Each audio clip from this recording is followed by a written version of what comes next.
let's talk about the, and so many people have emailed me this lately, F-35 versus A-10, close air support, Flyoff report that I'm not sure how it came out. I didn't see that in the article. There is the source document, which I went to, and I saw that it was redacted secret. In fact, you can see it right there. And I said, there's no chance I'm putting this on this channel, but we will talk about the open source stuff that they talk about. Douglas, hit it.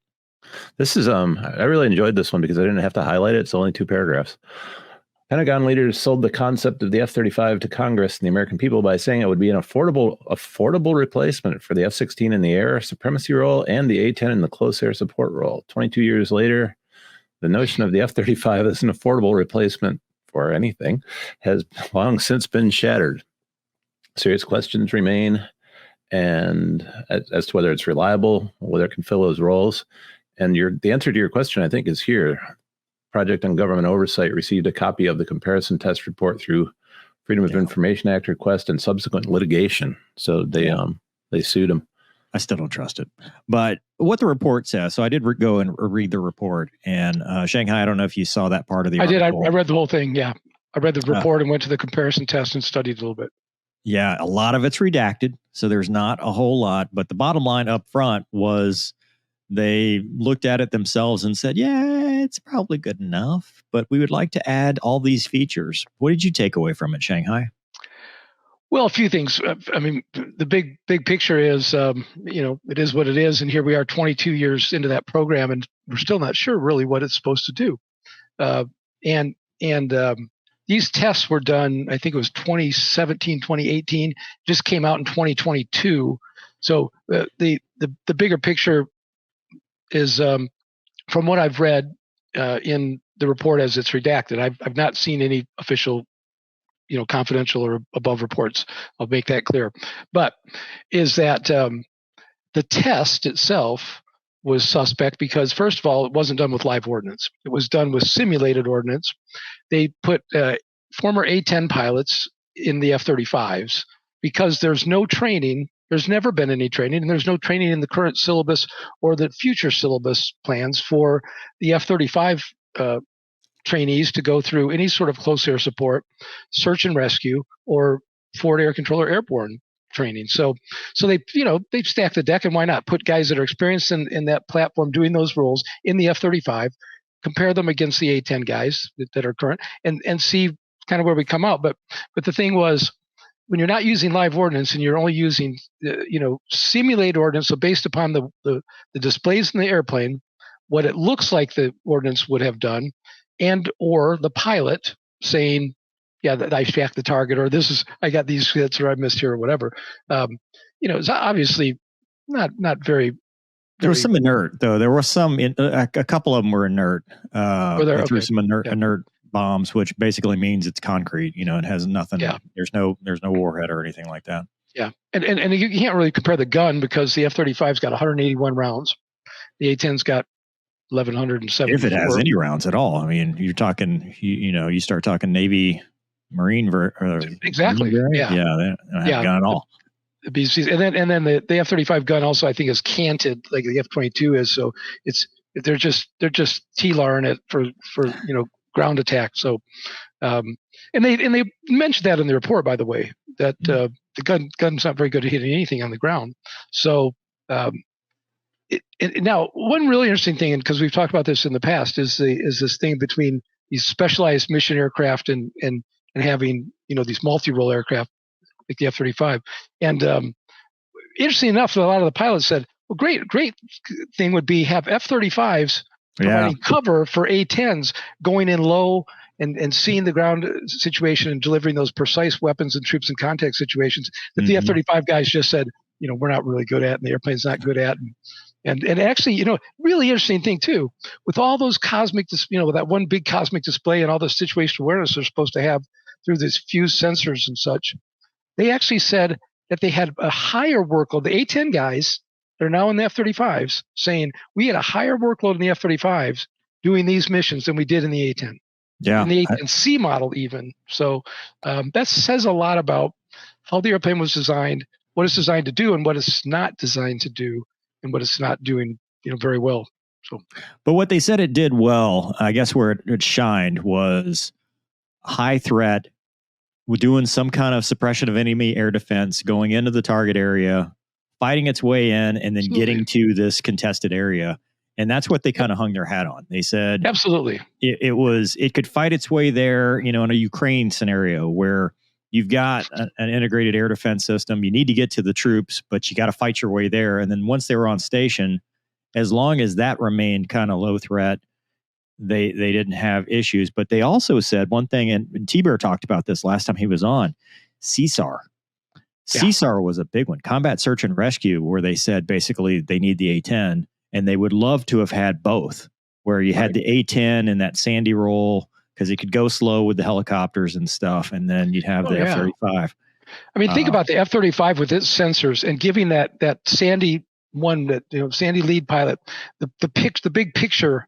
Really be giving Sandy 2 mostly that picture, really, but Sandy 1's mainly talking to the survivor and coordinating the helicopter. But to give those search and rescue forces the big picture of all the threats around, all the sensors around, and boy, that would be tremendous. And that's the thing, is that again, what we say a few weeks ago, and T-Bear talked about as well, is there's that first few days aircraft, and then there are those aircraft that are going to be really, really valuable a little bit down the road, whether it's week 1 or week 2 or week 3 or something.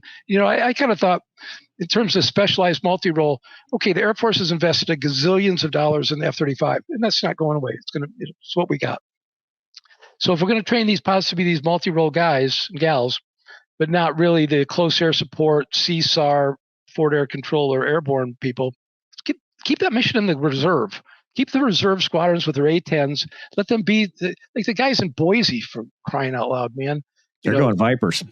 They're going to Vipers. Yeah. I think kicking and screaming, actually, as a matter of fact. Yeah. But those guys, a squadron like that, who is just absolutely the best there is at doing those missions in the A-10, I think there's a really good case to be made for keeping some A-10s like that.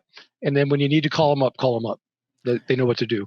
And the other thing they talked about with the test, and correct me if I'm wrong, but I think I read this, was they were not using digital CAS. So there was no data link between JTAC or what. Everything was old school, 9-line, over the radio kind of stuff, which I think is what hurt the workload, because now you're manually typing stuff in and you're manually hand jamming. And I think that's when they're talking about it was a kind of a high workload, because you're trying to do all this stuff, which it still shouldn't be. I mean, I did my entire career of non-digital CAS, where you're talking to a JTAC. He gives you a 9-line, you write it down, you put it in the system, you read back from the system, and then you go to work.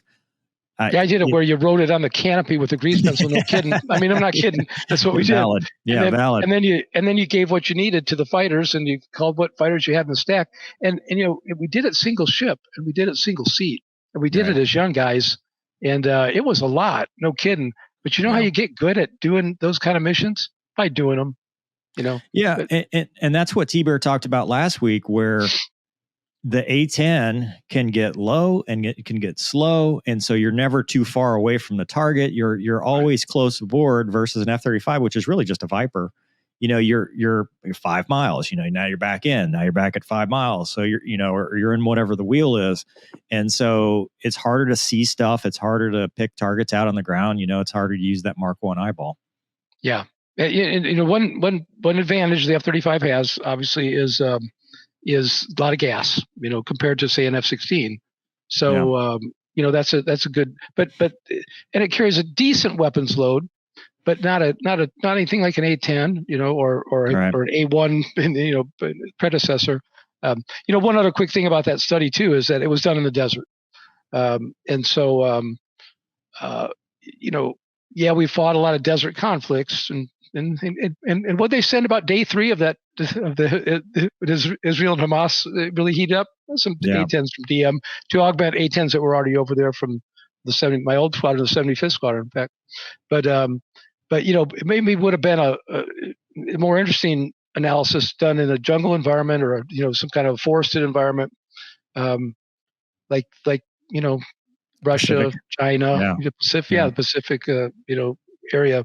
If we're talking about that being our focus for maybe our next big threat or our current big threat, then but General Welsh said it was quoted in that article as saying it was a silly test because it was not what the F-35 was designed to do. So you just kind of go back and forth. But it's what it's doing. I mean, and that's. Yeah. I would point out though that I think a lot of people don't get when these reports come out, they're not competitions. The competition happens when the aircraft's being developed. When tests come out or exercises happen, it's not because I love people come in the comments and they'll be like, well, the Raptor had a 104 to 0 kill rate. I know that's not the number, but they'll quote like a red flag number to me. And I'm like, dude, that's not how red flag works. That's not how green it's an objective and a debrief. There's no stat board. There's not like a gamer leaderboard that comes out and says, well, this has that, because that's not how the military works. And a report like this is not saying A-10 versus F-35, who wins. It's saying, what are the capabilities that we have and what we don't have? Right. Yeah. I think a lot of times they're misidentified in articles. And I think maybe this one as being a fly-off. There was no fly-off. Yeah. Fly-off's a Y-A-9, but in the A-10. It's the F-22 and the YF-19 or whatever it was. YF-23, yeah. The YF-20, which people will then come back and I've had the chief engineer on the channel and people will be like, we needed the YF-23. And it's like, why? Well, because it looks better. It had they'll watch a documentary and say, well, that's why it won 110 to nothing. There's places and times, but it's mostly about data.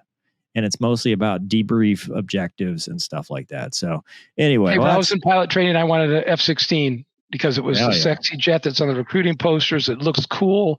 And I was super happy to get an A-10 and decided to stay on the A-10 when I had the opportunity to go fly the F-16 and the F-117. And it's not pretty, but it gets job done. Yeah. All right. So back to the audience. We've got really enjoyed. Nat says really enjoyed the stock car racing uploads. Good luck at how all that goes. Thanks, Nat. And if anybody wants to sponsor Daytona next year, we're already looking, or I'm already looking if I can make that race. It ain't cheap. Racing's expensive, man. It is not a cheap event. Dose Dependent says my 5-year-old is asking where is Gonky, which is perhaps one of his readers. Because Gonky has the coloring books, and go pick those up. That's awesome. You're also working on your book too, aren't you? I am. Yeah, I am.